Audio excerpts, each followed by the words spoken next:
হনুমানজি ছিলেন শ্রীরামের একজন সৎ, শক্তিশালী ও নিঃস্বার্থ ভক্ত। তার কাছে রামের সেবাই ছিল জীবনের একমাত্র লক্ষ্য। তার মধ্যে অসীম শক্তি থাকলেও তিনি কখনো অহংকার করতেন না। তিনি যেমন সাহসী ছিলেন, তেমনি খুব বিনয়ী ও দয়ালু ছিলেন। রামায়ণে বলা হয়েছে, লঙ্কায় গিয়ে হনুমানজি অনিমা সিদ্ধি ব্যবহার করে ক্ষুদ্র আকার ধারণ করেন। অশোক বনে মা সীতাকে খুঁজে পান। শ্রীরামের আংটি দেখিয়ে মা সীতাকে বলেন যে প্রভুরাম খুব শীঘ্রই তাকে উদ্ধার করবেন। রাক্ষসরা তাকে ধরলে তিনি মহিমা শক্তি দিয়ে বড় আকার নেন এবং লঙ্কায় আগুন লাগান, কিন্তু কোনো নিরীহ মানুষকে কষ্ট না দিয়ে।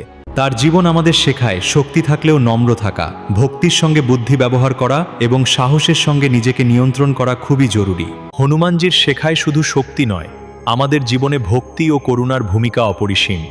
ভালো লাগলে চ্যানেলটি সাবস্ক্রাইব করুন।